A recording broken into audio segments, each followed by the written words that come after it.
انا لننصر رسلنا والذین آمنوا فی الحیات الدنیا، بے شک ہم البتہ مدد کرتے ہیں اپنے رسولوں کی اور ان لوگوں کی جو ایمان لائے دنیا کی زندگی میں، یا کریں گے۔ وَيَوْمَ يَقُومُ الْأَشْهَادُ، اور اس دن بھی جب کھڑے ہوں گے گواہ۔ اللہ تعالیٰ فرماتے ہیں کہ ہم اپنے رسولوں کی اور جو ایمان لاتے ہیں ان کے ساتھ ان کی دنیا میں مدد کرتے ہیں یا کریں گے۔ تو مدد کیا ہوتی ہے کہ اللہ تعالیٰ مسلمانوں کو غلبہ نصیب فرما دیتے ہیں۔ حالانکہ بعض دفعہ یا اکثر ایسا ہی ہوا ہے کہ رسولوں کو تکذیب کی گئی ہے یا رسولوں کو ہجرت کرنی پڑی ہے اور ایمان والے کم ہوئے ہیں، ان کو مار پیٹ بھی ہوئی ہے، سختیاں بھی ان پر ہوئی ہیں، لیکن یہ وقتی طور پر ہے۔ ایک تو یہ اللہ کی مشیت میں ہوتا ہے کہ جو اللہ نے لکھا ہوتا ہے وہی ہوتا ہے۔ دوسرے نمبر پر اللہ تعالیٰ وقتی طور پر کفار کو، غیر مسلموں کو غلبہ عطا کر دیتے ہیں، لیکن بعد میں آخر کار جو ہوتا ہے وہ فیصلہ یا انجام وہ مومنوں کا ہی، ایمان والوں کا ہی اچھا ہوتا ہے۔ تمام انبیاء علیہ السلام کے ہم واقعات پیچھے پڑھتے ہی آ رہے ہیں کہ جو کچھ ان کے ساتھ قوموں نے سلوک کیا، لیکن پھر آخر کار نتیجہ جو ہے وہ بھی اللہ نے بیان کیا ہے، وہ بھی ہم نے پڑھا ہے۔ تو اسی طرح نبی اکرم صلی اللہ علیہ وسلم پر بھی جب پریشانیاں تکلیفیں آئیں، ہجرت کرنی پڑی حبشہ کی، مدینہ کی، لیکن آخر کار پھر جب آپ مدینہ تشریف لے گئے تو پھر اللہ تعالیٰ نے آپ کی مدد فرمائی۔ غزوہ بدر ہوا، احد ہوا، خیبر ہوا، آخر کار جب فتح مکہ ہوا، صرف 8 سال کا فرق پڑا۔ نبی اکرم صلی اللہ علیہ وسلم جب تشریف لائے مکہ سے مدینہ تو 8 سال کا صرف فرق پڑا، تو 10,000 آپ کے ساتھ جانسار آپ کے بن گئے۔ تو پھر وہی مکے سے نکالنے والے جو تھے آج وہ چھپ رہے تھے، آج وہ پناہ طلب کر رہے تھے، تو اللہ تعالیٰ نے ایسا مسلمانوں کو غلبہ عطا کیا کہ پورے عرب میں اللہ تعالیٰ نے مسلمانوں کو غلبہ عطا کر دیا۔ تو یہ ہے اللہ تعالیٰ فرماتے ہیں کہ ہم اپنے رسولوں کی اور جو ایمان لاتے ہیں ان کی دنیا میں مدد کرتے ہیں یا کریں گے۔ اور اس دن بھی جب گواہ کھڑے ہوں گے، یعنی کل قیامت کے دن بھی جب ان کی گواہی رسول دیں گے اور نیک لوگ مومن جو صلحاء وہ گواہی دیں گے، اس دن بھی ہم ان کی مدد کریں گے، یعنی ان کے حق میں گواہیاں آئیں گی۔ جیسے ہمارے آپ فرماتے ہیں کہ آپ میری امت جو ہے وہ سب امتوں پر گواہی دے گی، حالانکہ ہم آئے تو سب سے آخر پہ ہیں، تو پہلوں کے تو ہمیں پتہ ہی نہیں، لیکن چونکہ ہم پڑھ رہے ہیں جیسے قرآن پاک میں ہمارے پیغمبر صلی اللہ علیہ وسلم نے ہمیں بتایا، قرآن نے ہمیں بتایا، تو اس لحاظ سے ہم کل قیامت کے دن ان قوموں کی، امتوں کی گواہی دیں گے، رسولوں کی، کہ اللہ کے آپ کے رسول آئے تھے، انہوں نے آپ ان کو سمجھایا تھا۔ وَيَوْمَ لَا يَنْفَعُ الظَّالِمِينَ مَعْذِرَتُهُمْ وَلَهُمُ اللَّعْنَةُ وَلَهُمْ سُوءُ الدَّارِ، اور اس دن نہیں فائدہ دے گا ظالموں کو ان کی معذرت کرنا، اور ان کے لیے لعنت ہوگی اور ان کے لیے برا گھر ہوگا۔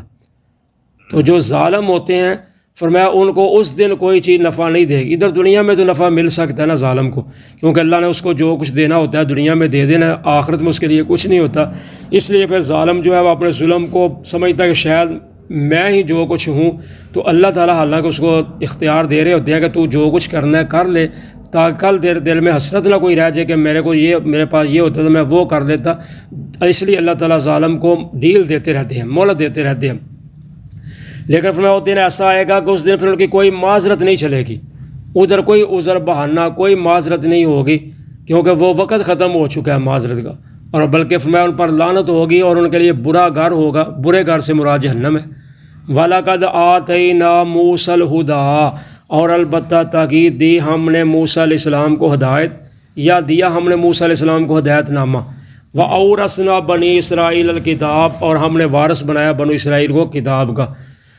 تو اللہ تعالیٰ نے فرعون کو اور اس کے ماننے والوں کو جب غرق کر دیا دریا میں، سمندر میں، تو اس کے بعد پھر اللہ تعالیٰ نے موسیٰ علیہ السلام کو تورات نصیب فرمائی، تو وہ جو تھی وہ ہدایت تھی، یا اس کا مطلب کہ ہم نے موسیٰ علیہ السلام کو ہدایت دی کہ ہم ان کی رہنمائی کرتے تھے کہ اب ایسے کرنا ہے، اب ایسے کرنا ہے، اب اس طرح چلنا ہے، تو ہم ان کی رہنمائی کرتے رہے، ہماری رہنمائی کے ساتھ ساتھ ہی چلتے رہے، اور بنو اسرائیل کو ہم نے کتاب کا وارث بنا دیا، کیونکہ تورات جو ہے وہ کتاب آخری ہے، اس کے بعد پھر قرآن پاک ہے۔ تورات جو ہے وہ زیادہ دیر رہی ہے، اس کے بعد انجیل آئی ہے عیسیٰ علیہ السلام پر، لیکن تورات جو ہے وہ زیادہ ہے، یہ عرصہ گزرا ہے۔ تو اللہ تعالیٰ فرماتے ہیں ہم نے بنو اسرائیل کو تورات کا وارث بنایا، یا پھر اس سے مراد ہے پہلی جو کتابیں تھیں ان کا بھی ان کو وارث بنایا۔ ہدی و ذکریٰ لأولی الالباب، ہدایت ہے اور نصیحت ہے عقل مند لوگوں کے لیے، یعنی جو کتابیں ہیں ان میں ہدایت ہے اور نصیحت بھی ہے، لیکن کن کے لیے؟ جن کے لیے عقل ہے۔ تو عقل کہتے ہیں، آپ فرماتے ہیں الکیس من دان نفسہ، عقل مند وہ انسان ہے جو اپنے آخرت کے لیے عمل کرے، یعنی اپنے آخرت کی تیاری کرے، اس کو عقل کہتے ہیں۔ وَعَمِلَ لِمَا بَعْدَ الْمَوْتِ، اور جو اس کو موت کے بعد کام آنے والے کام ہیں ان کے لیے تیاری کرے، اس کو عقل مند کہتے ہیں۔ فَاصْبِرْ إِنَّ وَعْدَ اللَّهِ حَقٌّ وَاسْتَغْفِرْ لِذَنبِكَ، پس آپ صبر کریں، بے شک اللہ کا وعدہ سچ ہے، اور آپ معافی مانگیں اپنے گناہوں کی۔ وَسَبِّحْ بِحَمْدِ رَبِّكَ، اور آپ تسبیح بیان کریں اپنے رب کی، بِالْعَشِيِّ وَالْإِبْكَارِ، صبح اور شام۔ تو اللہ تعالیٰ فرماتے ہیں آپ تسبیح بیان کریں، صبر کریں، تو اللہ کا وعدہ سچا ہے،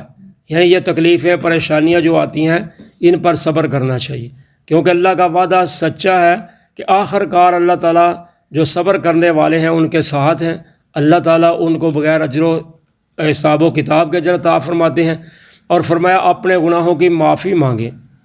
حالانکہ نبی کا تو گناہ ہوتا ہی نہیں کوئی بھی، کیونکہ نبی کے تو گناہ اللہ نے پہلے معاف کیے ہوتے ہیں، لیکن اس سے پھر بھی بشری تقاضے کے تحت جو ہے، جو چھوٹی موٹی باتیں ذہن میں خیال میں آ جاتی ہیں ان کے بارے میں ہے، یا پھر اس سے امت کو تعلیم ہے۔ جیسے نبی اکرم صلی اللہ علیہ وسلم کے دل میں خیال آتا تھا کہ چلیں اگر یہ چودھری لوگ جو ہیں، بڑے بڑے جو آدمی ہیں، سردار ہیں، چلو جی اگر یہ مسلمان ہو جائیں تو اسلام کو فائدہ تو ہو سکتا ہے۔ تو اللہ تعالیٰ نے فرمایا نہیں، آپ نے یہ دل میں خیال بھی نہیں لانا، جو آئے ٹھیک ہے، جو نہیں آتا نہ آئے۔ جیسے پچھلے جمعے میں بیان کیا تھا کہ وہ کہنے لگے کہ اگر یہ بلال اور عامر بن فہیرہ وغیرہ، حضرت سعد بن ابی وقاص رضی اللہ تعالیٰ عنہ فرماتے ہیں ہم 6 آدمی تھے، تو کہنے لگے اگر یہ آپ کے پاس نہ ہوں تو پھر ہم آپ کے ساتھ بیٹھنے کے لیے تیار ہیں، ان کی موجودگی میں نہیں ہم بیٹھ سکتے، ان کو علیحدہ کرو تو پھر ہم آپ کے ساتھ گفتگو کر لیں گے۔ تو اللہ کے نبی صلی اللہ علیہ وسلم تیار ہو گئے، چلو ان کو میں کہہ دیتا ہوں تم تھوڑی دیر کے لیے ادھر ادھر ہو جاؤ، تو چلو میں ان سے بات کرتا ہوں۔ تو اللہ تعالیٰ نے فرمایا نہیں ہے میرے محبوب پیغمبر صلی اللہ علیہ وسلم، یہ نہیں درست، آپ ان کے ساتھ ہی رہیں، وہ آتے ہیں آئے ٹھیک ہے، نہیں آتے نہ آئے، آپ نے ان کو نہیں چھوڑنا۔ تو اس لیے اللہ تعالیٰ فرماتے ہیں جو آپ کے دل میں کوئی خیال آتا ہے،